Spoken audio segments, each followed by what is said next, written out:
হারফ TV, সত্য সমাগত, মিথ্যা বিতাড়িত। ইন্নাল হামদুলিল্লাহ ওয়াসসালাতু আসসালামু আলা রাসূলিল্লাহ। দূরে কাছে যে যেখান থেকে দেখছেন হারফ টিভির পর্দায় কোরবানি বিষয়ক অনুষ্ঠান, সকলকে আন্তরিক মোবারকবাদ। আল্লাহ রাব্বুল আলামিন হযরতে ইব্রাহিম আলাইহিস সালামকে নির্দেশ করলেন তার সবথেকে পছন্দের বস্তুটিকে কোরবানি করে দেওয়ার জন্য। তার কলিজার টুকরো সন্তান নবী ইসমাইল আলাইহিস সালামকে কোরবানির জন্য তৈরি করলেন। ইসমাইল আলাইহিস সালাম আল্লাহ তাআলার সিদ্ধান্তকে খুশি মনে মেনে নিলেন। হযরত ইব্রাহিম আলাইহিস সালাম তার কলিজার টুকরো সন্তান ইসমাইলকে একটা পর্যায়ে শুইয়ে দিলেন। তার গলার উপরে ছুরি চালাচ্ছেন। আল্লাহ তাআলা ছুরিকে নির্দেশ করলেন যেন ইসমাইলের একটি পশমও না কাটে। আল্লাহ তাআলা ইসমাইলের পরিবর্তে জিবরাইল আমিনকে নির্দেশ দিলেন। হযরতে আদম সফিউল্লাহর পুত্র হযরতে হাবিল আলাইহিস সালাম কোরবানির যে দুম্বা কোরবানি করেছিলেন, যেটাকে আল্লাহ তাআলা জান্নাতে নিয়ে 40টি জান্নাতি সিজন লালন পালন করেছেন, সেই দুম্বাটা নিয়ে কোরবানির জন্য নিয়ে আসার জন্য জান্নাত থেকে সে দুম্বা নিয়ে হযরতে জিবরাইল আলাইহিস সালাম আসতেছিলেন। তিনি শঙ্কিত ছিলেন দুম্বা পোছার আগে যেন ইসমাইল কোরবানি না হয়ে যায়, এজন্য সংকেত দিয়ে তিনি আকাশ থেকে আল্লাহ তাআলার তাকবীর পাঠ করতেছিলেন, আল্লাহু আকবার, আল্লাহু আকবার। হযরতে জিবরাইল আলাইহিস সালামের এই কণ্ঠের আওয়াজ শুনে ইব্রাহিম আলাইহিস সালাম বুঝতে পারলেন যেটা জিবরাইলের কণ্ঠস্বর। তিনি সাথে বললেন লা ইলাহা ইল্লাল্লাহু ওয়াল্লাহু আল্লাহু আকবার। হযরতে ইসমাইল আলাইহিস সালাম দেখলেন যে আল্লাহ তাআলা তার বদলে জান্নাত থেকে দুম্বা পাঠিয়ে দিয়েছে কোরবানি করার জন্য। পরীক্ষা আল্লাহ তাআলা তাদেরকে উত্তীর্ণ করে দিয়েছে। হযরতে ইসমাইল আলাইহিস সালাম পাঠ করলেন আল্লাহু আকবার ওয়ালিল্লাহিল হামদ।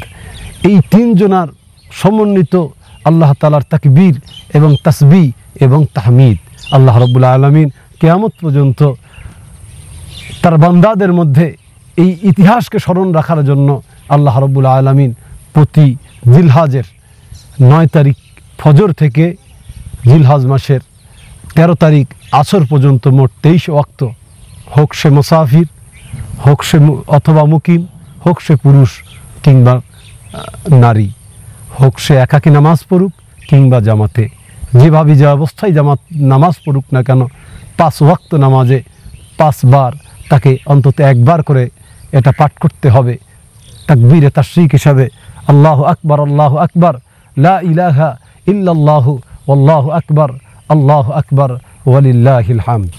হযরত জিবরাইল আলাইহিস সালাম তাকবীর দিচ্ছিলেন আকাশ থেকে যেন হযরত ইব্রাহিম আলাইহিস সালাম তিনি আসার পূর্বে, তিনি পৌঁছানোর পূর্বেই ইসমাইলকে কোরবানি করে না ফেলেন। তিনি সংকেত দিয়ে আল্লাহ তাআলার তাকবীর পাঠ করতেছিলেন, আল্লাহু আকবার, আল্লাহু আকবার। হযরতে ইব্রাহিম আলাইহিস সালাম যখন কণ্ঠস্বর শুনলেন জিবরাইল আমিনের, তিনিও সাথে সাথে পাঠ করে উঠলেন লা ইলাহা ইল্লাল্লাহু ওয়াল্লাহু আকবার। হযরতে ইসমাইল আলাইহিস সালাম দেখলেন আল্লাহ রাব্বুল আলামিন তার বদলে আসমান থেকে, জান্নাত থেকে হযরতে হাবিল আলাইহিস সালামের সেই দুম্বাটা তিনি পাঠিয়ে দিয়েছেন তার বদলে কোরবানি করার জন্য। আল্লাহ তাআলা তাকে পরীক্ষায় উত্তীর্ণ করে দিয়েছেন। তিনি শুকরিয়াতান তাসবিহ তাহমিদ পাঠ করলেন, আল্লাহু আকবার ওয়ালিল্লাহিল হামদ। আল্লাহ রাব্বুল আলামিন এই ইতিহাস কিয়ামত পর্যন্ত তার বান্দাদের মধ্যে স্মরণীয় বরণীয় করে রাখার জন্য ওয়াজিব করে দিয়েছেন। প্রতি জিলহজ মাসের 9 তারিখ ফজর থেকে জিলহজ মাসের 13 তারিখ আসর পর্যন্ত মোট 23 ওয়াক্ত আল্লাহ রাব্বুল আলামিন বান্দাদের উপর ওয়াজিব করে দিয়েছেন তাকবীরে তাশরিক পাঠ করার জন্য। 9 তারিখ আসর থেকে 9 তারিখ ফজর থেকে 13 তারিখ আসর পর্যন্ত এই যে সময় তাকবীর তাশরিক পাঠ করা হয়, এই সময়টাকে বলা হয় আইয়ামে তাশরিক। আর এই সময়ে প্রতি ওয়াক্তে যে তাকবীর এবং তাসবিহ তাহমিদ পাঠ করা হয়, এগুলোকে বলা হয় তাকবীরে তাশরিক। তাকবীরে তাশরিক হলো আল্লাহু আকবার, আল্লাহু আকবার, লা ইলাহা ইল্লাল্লাহু ওয়াল্লাহু আকবার, আল্লাহু আকবার ওয়ালিল্লাহিল হামদ। এই তাকবীরে তাশরিক পাঠ করা পুরুষ হোক কিংবা নারী, এটা মুসাফির হোক কিংবা মুকিম, সেটা জামাতে নামাজ পড়ুক কিংবা একাকী, প্রত্যেকের জন্য প্রতি ওয়াক্তে তাকবীরে তাশরিক পাঠ করা ওয়াজিব। পুরুষের জন্য উচ্চস্বরে পাঠ করা ওয়াজিব, আর মহিলাদের জন্য নিম্ন স্বরে পাঠ করা ওয়াজিব। যদি কোনো ওয়াক্তে তাকবীরে তাশরিক পাঠ করতে ভুলে যায়, অবশ্যই তাকে পরবর্তীতে এটার কাজা করে নিতে হবে। আল্লাহ রাব্বুল আলামিন তাকবীরে তাশরিক আমাদের মধ্যে রেখে দিয়েছেন আমাদের সেই চেতনাকে জাগ্রত করার জন্য, যে আমাদের নামাজ, রোজা, ওঠা বসা সব কিছু একমাত্র আল্লাহ রাব্বুল আলামিনের জন্য। তাকবীরে তাসবিহ তাহমিদ যা হবে তা কেবল রব্বে কারীমের জন্য।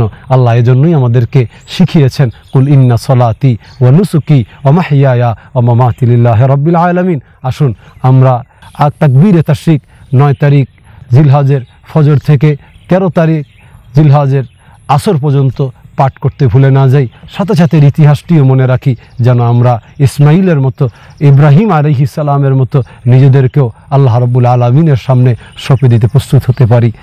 সকলকে যে যেখান থেকে দেখছেন আন্তরিক মোবারকবাদ। আসসালামু আলাইকুম ওয়া রাহমাতুল্লাহি ওয়া বারাকাতুহু।